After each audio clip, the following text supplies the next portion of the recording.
Dedi ki, hər şey yaxşı olacaq, hər şey düzələcək, sağ-salamat gələcəm. Amma elə olmadı. Çətindir.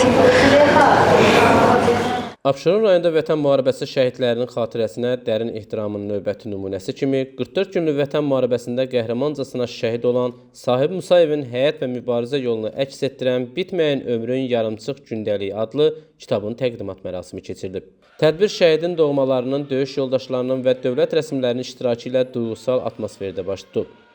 Tədbirdə Abşeron rayon İcra Hakimiyyətinin başçısı Abdin Fərzəliyev, şəhid ailə üzvləri, ictimaiyyət nümayəndələri və media təmsilçiləri iştirak ediblər.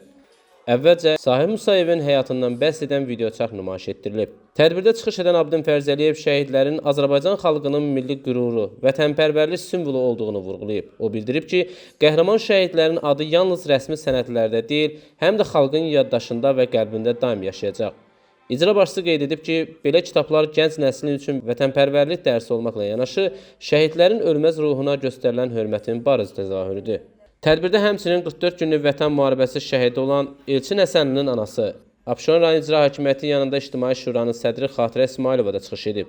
O, şəhid analarının həm fəxarət, həm də qürur yaşadığını qeyd edərək, belə tədbirlərin davamlı keçirilməsinin vacibliyini vurğulayıb. Daha sonra şəhid Sahib Musayevin həyat yoldaşı Pərvin Musayeva, qızı Sahibə Musazadə çıxış edərək, onun xatirələrini, ailəsinin və vətənə olan sevgisini bölüşüblər. Onların duyğusal çıxışı tədbir iştirakçılarında dərin təsir yaradıb.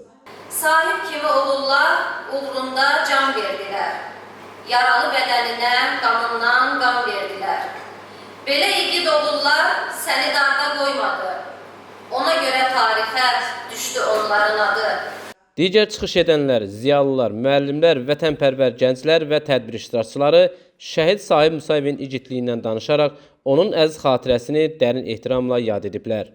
Sonda kitabın müəllifi yazıçı Namiq Dəlidağ çıxış edib. Qeyd olunub ki, bitməyən ömrün yarımçıq gündəliyi yalnız bir şəhidin həyat tarixçəsi deyil, bütöv bir nəsil igidlərinin ömür yolunun, ürəklərdə daşıdıkları vətən sevgisinin aynasıdır.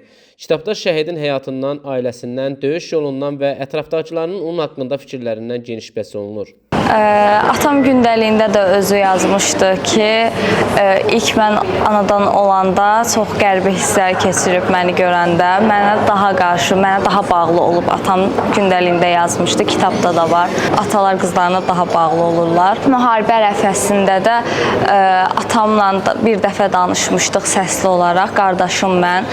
O vaxtı da danışanda biz kövrəlmişdik, biraz ağlamışdıq. Amma atam sonradan anama deyib ki, onları ağlamağa qoyma, onlar ağlayanda mən daha da pis oluram.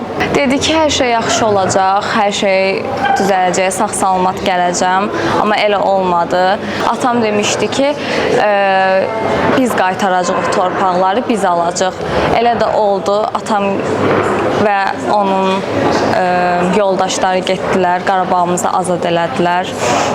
Özü sağ gəlməsə də hiss eləyirəm ki, ruhu hər zaman mənim yanımdadır, hər zaman da yanımda olacaq. Sonda tədbir iştirakçıları şəhidin ailəsinə bir daha başsağlığı verərək, bu cür tədbirlərin Azərbaycan xalqının milli yaddaşının yaşadılmasında mühüm rol oynadığını qeyd ediblər. Nizami Rəsulov, Fərəd Ələkbərli, xüsusi olaraq Dinəs TV üçün.